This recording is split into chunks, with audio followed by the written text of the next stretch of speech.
E aí pessoal, tudo bem?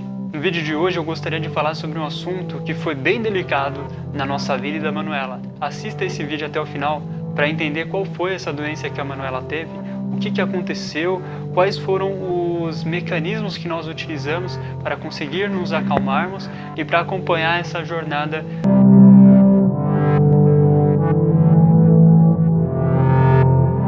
A nossa Manuela nasceu em 2017. Desde então, a gente fazia o acompanhamento com um pediatra da nossa confiança. Ela passava mensalmente em consultas com o pediatra. Até os 8, 9 meses, a gente não percebia muita diferença na Manuela, não percebia nenhuma normalidade, nem nós, nem o próprio pediatra. Mas a partir do 8º, 9º mês, a gente começou a notar que a formação do crânio da Manuela já era bem diferente das outras crianças. A Manuela ela começou a ficar com o crânio um pouco mais alongado do que o normal. O pediatra começou a desconfiar disso também e nos encaminhou para um neurocirurgião pediatra. Logo na primeira sessão, o neurocirurgião já nos alertou que havia uma probabilidade de craniostenose, o que foi confirmado tempos depois numa consulta com outro neurocirurgião. Para resumir para vocês o que é a craniostenose. Craniostenose é uma doença relacionada à formação craniana. Quando a gente é bebê, a gente nasce com suturas, espaços no cérebro, que facilitam a passagem do nosso crânio no nascimento, né? Porque a gente passa por um aperto na hora do nascimento e também porque principalmente nos primeiros anos de vida, o nosso corpo cresce muito e a cabeça também. Então essas suturas permitem que o cérebro expanda sem sofrer muita pressão. E o que acontece na craniostenose? A craniostenose, que não tem um motivo identificado, é o fechamento precoce de algumas dessas suturas. Então essas plaquinhas da cabeça elas começam a colar antes do tempo previsto. E aí o que acontece? Você começa a consolidar a caixa craniana antes do previsto. E qual que é o risco disso daí? O fechamento dessa caixa craniana ela pode começar a comprimir o cérebro e de alguma forma espremer, apertar alguma parte do cérebro que pode afetar, por exemplo, o desenvolvimento da criança, a cognição ou alguma outra coisa que nem é possível prever. Além disso, também tem a questão estética. Como essa compressão, esse fechamento precoce, ele vai modificar a forma do crânio, ela não vai ter aquele formato padrão, que é mais arredondado, digamos assim. Então ela ficaria com aquela cabeça alongada. Então isso daí poderia gerar algum constrangimento, alguma questão psicológica, ou até mesmo bullying, como a gente fala hoje em dia. Então, ela já tinha convênio, a Manuela já tinha convênio, e nós passamos a buscar os especialistas da área e começamos a fazer exame quando foi identificado que de fato a Manuela precisava de uma cirurgia. Nós chegamos a conversar com uns 4 neurocirurgiões. Um deles defendeu que a cirurgia da Manuela era só por uma questão estética. E aí a gente ficou inseguro de fazer cirurgia. Se fosse só por uma questão estética, talvez não valesse a pena. Mas aí, consultando outros especialistas, eles falaram sobre a dificuldade de formação que ela poderia ter, da dificuldade de, talvez, aprendizado, de desenvolver alguma habilidade, e isso daí preocupou a gente. Então nós optamos por fazer a cirurgia. O processo pré-cirúrgico, ele foi bem complicado para a gente, porque o nosso convênio ele demorou para conseguir liberar os exames.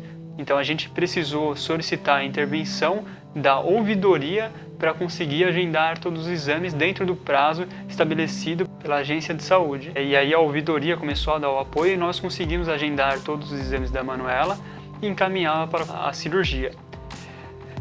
Então foi agendada a cirurgia, uma primeira data. Nós comparecemos até o hospital, tudo já planejado, todo mundo ansioso. E ela passou pela avaliação e não foi para a cirurgia. Por quê? Ela estava com muita secreção, muito catarro. E aí o anestesista veio, conversou com a gente, falou, olha pai e mãe, ela está com muita secreção, não vale a pena a gente arriscar fazer essa cirurgia agora, porque pode gerar alguma complicação durante o procedimento cirúrgico. Vamos aguardar mais um pouco, ver se é uma gripe ou alguma crise alérgica e a gente marca uma nova data. Marcamos uma nova data. O anestesista avaliou novamente. E ele percebeu que essa questão da secreção era uma coisa típica da Manuela, né, que o volume de secreção dela era aquele mesmo, não estava anormal. Então, na segunda data foi agendada a cirurgia. Nós ficamos com ela no procedimento pré-cirúrgico, antes dela ir para a sala de cirurgia, então a gente acompanhou o processo de colocar o tubo respiratório, preparação de remédios. Não é a coisa mais agradável do mundo de se ver, né? A gente, como pai, a gente ficou assustado, nós ficamos emocionados no momento, mas confiamos primeiramente em Deus e muito na palavra do anestesista, que foi uma pessoa muito importante para a gente. Ele nos acalmou, ele conversou, ele falou sobre o procedimento e garantiu para a gente que ficaria acompanhando a Manuela bem de perto até o final do procedimento. E realmente ele fez isso. O anestesista, ele foi uma das pessoas que mais deu atenção para a gente no processo cirúrgico. Depois da cirurgia, ele veio conversar conosco, falou: deu tudo certo, eu já estou tirando a anestesia, eu coloquei um volume bem adequado, e ele foi super bacana conosco. O procedimento cirúrgico demorou em média de 5 a 6 horas. Foi um procedimento muito demorado. A gente fica numa sala de espera, eles dão um posicionamento para a gente de que a cirurgia está acontecendo, mas de qualquer forma a espera é um pouco angustiante mesmo. Passado o procedimento, enfim, os médicos responsáveis pela cirurgia apareceram na sala de espera, nós corremos ansiosos até eles para perguntar se estava tudo bem. Eles falaram: sim, está tudo bem, a cirurgia foi muito satisfatória, ela vai se recuperar bem e tem a questão do inchaço, mas ela está liberada assim para ir para a UTI. E aí, depois da cirurgia, ela ficou 5 dias na UTI. A gente sabia que o procedimento cirúrgico ele teria alguns efeitos colaterais, dentre eles o inchaço. O que a gente não imaginou que seria tanto. O procedimento cirúrgico de cranioestenose, ele é feito na parte craniana, então logo mexe no crânio, mexe em toda essa estrutura aqui de cima da cabeça. Então o que acontece? O pós-cirúrgico incha a cabeça como um todo, o rosto, toda a parte da face ela ficou muito inchada. E a Manuela ficou uns 2 dias sem conseguir enxergar, porque inchou tanto que a cabeça dela ficou toda arredondada e os olhos ficaram comprimidos por causa do inchaço. Mas por incrível que pareça, a Manuela não estava nem aí para isso. Ela conseguiu se adaptar, ela tinha um pouco de receio das pessoas que se aproximavam porque ela não conseguia ver. Então a gente percebeu que tocando nela, estando próximo, e eu colocando a mão dela na minha barba, ela conseguia se acalmar e as pessoas conseguiam fazer o procedimento nela. Por falar nisso, esse procedimento de colocar a mão na barba, na hora foi uma maravilha, mas agora ela não larga mais disso, tem hora que irrita.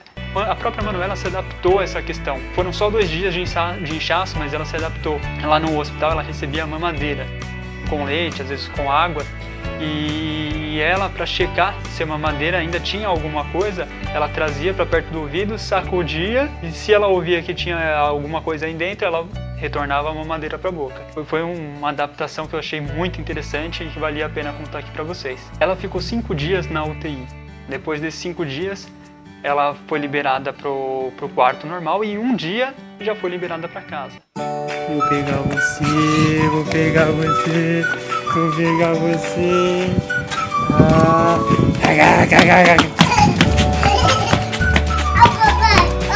Por quê? Depois da cirurgia, ela volta para casa ainda com pontos na cabeça. O corte vai de orelha a orelha. Então são muitos pontos, atravessando toda a parte de cima. Teve que cortar todo o cabelo, né? Teve que fazer a raspagem do cabelo e depois ficou com essa marca. A gente já sabia que isso ia acontecer. Então é ter muita paciência no pós-operatório, ter o cuidado com a limpeza e depois levar para tirar os pontos. Tirar os pontos é uma coisa um pouco chatinha, um pouco de acompanhar, porque é uma tesourinha, ela não sabe o que está acontecendo e a enfermeira tem que ir cortando. Mas perto da cirurgia é uma coisa bem tranquila. Então eu vim trazer esse vídeo aqui para vocês, para se por acaso o seu filho ou alguém que você conheça vá fazer uma cirurgia de cranioestenose ou algum procedimento cirúrgico nesse sentido, para que você possa compartilhar e deixar essa pessoa mais tranquila. Hoje nós estamos numa tecnologia muito mais avançada, a medicina está muito mais avançada. Então, tudo que é feito é pensado, tem procedimento, tem equipamentos especializados. Então a gente não precisa ficar tão preocupado. É lógico que, como pais, na hora a gente fica tenso, mas a gente tem que buscar confiar, primeiro, na divindade que a gente acredita. Se você acredita em Deus, ou seja lá qual for a sua divindade, ponha a fé nela.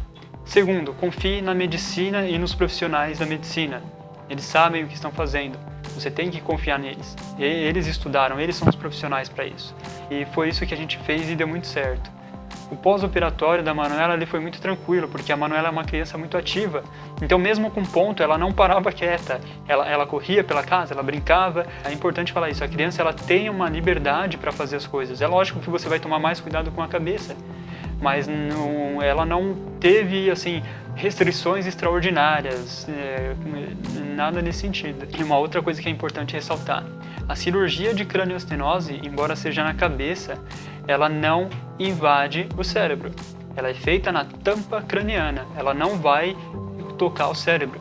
Algumas pessoas falam que na cirurgia de cranioestenose, uma médica mesmo falou isso, pega-se um martelinho, tipo uma machadinha e quebra o crânio para refazer as suturas. Eu conversei com um neurocirurgião depois do procedimento cirúrgico e ele falou que não é nada disso. Existem alguns raros casos em que é necessário fazer isso, mas depende muito da situação da criança e mesmo assim, mesmo que precise, é um procedimento cirúrgico. Não é toda criança que eles vão pegar e fazer esse procedimento. A cirurgia ela tem um risco, óbvio, é um risco de uma cirurgia normal. A criança perde sangue, é preciso repor sangue. A Manuela precisou de umas 2 bolsas de sangue, mas a gente já sabia. O próprio médico falou que é uma região que sangra muito. Então é preciso repor esse sangue, mas isso daí já estava previsto. E falando um pouco mais do pós-operatório, depois tira o ponto e com o tempo o cabelo cresce. A formação craniana da Manuela, a gente percebeu a mudança assim bem rápido, porque a gente percebia aquela cabeça alongada e depois voltou ao normal. Os próprios médicos, após a cirurgia, que vieram falar conosco, eles comentaram que conforme eles foram abrindo as suturas cranianas, o próprio cérebro já deu aquela afrouxada dentro da cabeça. Então, ou seja, já estava comprimindo um pouco o crânio dela. E aí eles conseguiram, numa idade ainda quase que adequada, fazer essa cirurgia. Por que eu digo quase que adequada? O ideal, segundo o neurocirurgião, é que essa cirurgia tivesse sido feita até os 8 meses. E a situação da Manuela foi identificada após os 8 meses de vida. E por que seria importante fazer antes desses 8 meses? Porque as camadas do cérebro ainda são mais finas, né? As suturas são mais finas, é mais fácil deles conseguirem trabalhar. Ela fez a cirurgia aproximadamente com 1 ano e 3 meses, então o crânio já está um pouco mais sólido, dá um pouco mais de trabalho. Mas é possível ser feito assim como foi o caso da Manuela. Então esse é o vídeo de hoje que eu gostaria de compartilhar com vocês, deixá-los tranquilos caso o seu filho, sua filha vá passar por um procedimento cirúrgico. Peço para que vocês compartilhem esse vídeo para que cheguem ao maior número de pessoas possível, para a gente tentar tranquilizar, acalmar essas pessoas. E é sempre importante compartilhar conhecimento e informação. Muito obrigado, deixe seu like, compartilhe esse vídeo e até mais. Ah, não me pega!